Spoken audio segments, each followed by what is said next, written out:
Is it right for a Christian to get married again after being divorced? Well, the short answer is no. And so there are several passages that deal with the subject of divorce and remarriage. And these are pretty much totally ignored in our day, or people are in just gross ignorance over them. If all we had was Mark's gospel, and that's all some had in the early years of the church, Jesus said after being in the region of Judea beyond the Jordan, and he's being challenged by the Pharisees, is it lawful for a man to divorce a wife? And of course, the point of debate became over a passage that was found in Deuteronomy 24, which Matthew will emphasize because he's writing to a Jewish audience where you found some indecency in your wife. And there was two schools of thought, the school of Hillel that said, look, you can divorce your wife for any reason you want, or the school of Shammai that said only for sexual immorality. And they basically were asking, whose side are you on? And Jesus said, well, haven't you read the scriptures? What did God say in the beginning? He made them male and female, and what God has joined, no one is to ever separate. The two have become one. And so the disciples question him about this, and he says, whoever divorces his wife, this is Mark 10:11, and marries another woman commits adultery against her. And if she herself divorces her husband and marries another, she's committing adultery, period, end of story.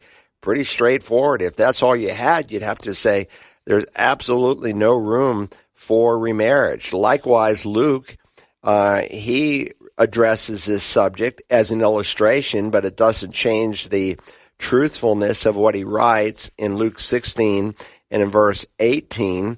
He makes this really straightforward, no-nonsense answer. He says, Jesus speaking, everyone who divorces his wife and marries another commits adultery. And he marries one who is divorced from a husband, commits adultery. Period. End of story. No more discussion. Paul says in Romans chapter 7, this statement, he, like Luke, is using it as an illustration, but whenever God uses an illustration, there's never any error in the illustration. The Spirit of truth uses truth to teach truth. He said, for the married woman is bound by law to her husband while he is living. But if her husband dies, she is released from the law concerning the husband. So then, if while her husband is living, she is joined to another man, she'll be called an adulteress. But if her husband dies, she is free from the law, so she is not an adulteress, though she is joined or married, as some translations render it, and that's the thought, to another man. In other words, if your husband's alive and you marry another person, you're committing adultery. But if the husband dies and she's married to another man, she's not committing adultery. Why? Because death breaks the marriage bond. And so if you were divorced and the one you were divorced to dies, you certainly have freedom to remarry. 1 Corinthians 7, to the married I give instructions, not I but the Lord, that the wife should not leave her husband. Now this is in deference to what he'll say in verse 12. To the rest I say, not the Lord, meaning this is a subject Jesus did not address, but I'm going to address it on his behalf. And so he addresses the subject of mixed marriages, a believer with an unbeliever.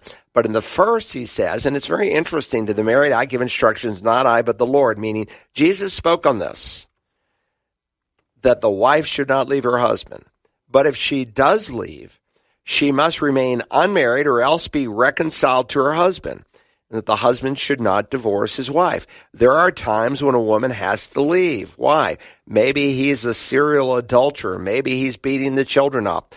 Maybe he's violent, and, for her own safety, for her own bodily purity, she may have to leave. But if she does leave, what are her options? She must remain unmarried. It doesn't say you have freedom to go get another husband. You must remain unmarried or else be reconciled to her husband. That's what he says. And if the shoe's on the other foot, the husband should not divorce his wife. Where did the Lord say that? Paul, you said this is something Jesus said. He said it by what he said on divorce and remarriage. Now, there are two exception clauses, one found in the Sermon on the Mount, one found in Matthew 19. Let me go to the Matthew 19 account. I think we'll just conclude with this. Again, same situation you read in Mark 10. The Pharisees are questioning him, is it lawful for a man to divorce his wife? And Matthew uniquely adds, for any reason at all, because of the dispute over Deuteronomy 24 that I had just referenced. And this would be something Jewish people would have been familiar with, unlike Mark and Luke's audience that is Gentile. Matthew is the Jewish gospel. It begins with a lineage going from Abraham all the way to Christ. It's a very Jewish book as soon as you open it. And again, he gives the same argument. The two has become one. What God has joined, no one is to separate. I say to you, whoever divorces his wife, and here's the exception clause, except for immorality and marries another woman, commits adultery. Now, some translations say, I say to you, whoever divorces his wife, except for fornication, or except for sexual immorality, and marries another, commits adultery. He's using two different words. I say to you, whoever divorces his wife, except for porneia, and marries another, commits moikeia. He doesn't have the same thought in mind. If he did, he would have used the same word twice. But people have translated this verse largely in the last 100 years. I say to you, whoever divorces his wife except for adultery and marries another woman commits adultery. And they would say, those who care to even apply it in that fashion, that the innocent party only has freedom to remarry. But why does he add this exception in Matthew's gospel and not in Mark or Luke? Why doesn't Paul mention it in Romans 7 or in 1 Corinthians 7? Because Jews practice betrothal. Betrothal, you're considered husband and wife. It's unlike engagement. You're betrothed, you're called husband and wife, but there had been no intimacy in the relationship. The man goes and he prepares a place for his bride. He comes back typically a year later. It proves the bride's purity, among other things, and there's a great procession, usually at night. And so you have the parable of the 10 virgins. A trumpet is blown. The bridegroom comes. He takes his bride back. The wedding is consummated. And of course, Christ likens our relationship as members of the body of Christ to him, the bridegroom. He too agreed on a purchase price, a betrothal with the Father. And so he came and he reminds us of that at the Last Supper that he instituted there in the upper room on Thursday night that we'll look at or we'll remember this week as we had the Lord's Supper on Sunday.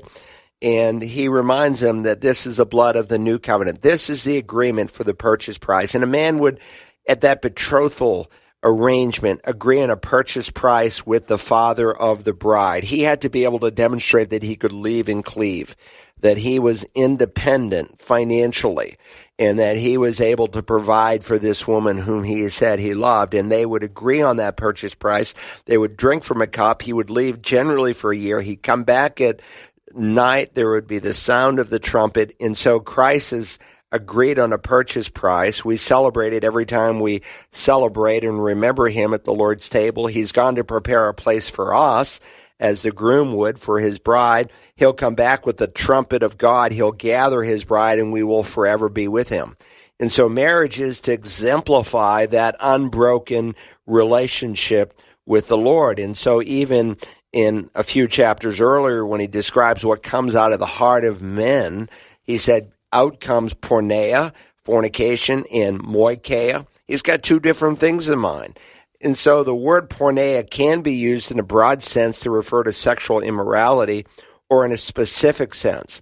Like in John 8, they say to Jesus, well, we weren't born of porneia, meaning the reason you're here is because Mary had an illegitimate relationship, not with Joseph, but with some other man, and that's why you're here. And so 30 plus years later, that rumor that started is still following the Lord Jesus, that he is not virgin conceived, but he is the son of a porneia kind of relationship. And of course, when Joseph, who's called the husband of Mary, who had had no physical relationship with Mary, discovers that she's pregnant, being a righteous man wanting to obey the law, he's going to put her away secretly. Doesn't want to disgrace her. He loves her until he is informed that something supernatural had taken place. So the reason you have the exception clause only in Matthew's gospel is because only Jewish people practice betrothal. I heard some guy from a rather large seminary here recently said, well, this is just a recent view. Pure ignorance.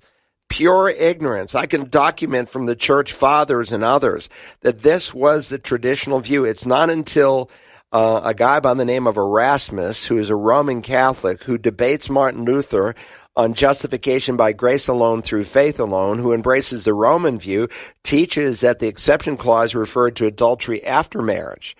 And really, no one really held that in the American church until around 1900. And some of the confessions, like the Westminster Confession of Faith, held to it. But for the most part, most folks did not. They held to the betrothal view. Now it's a minority view. So the point is there really are no exceptions. But even if you're more lax and you hold that adultery after the marriage relationship provides the innocent party freedom to remarry, most people don't even follow that. They don't even follow that advice. And so you can marry anytime you want to anybody you want.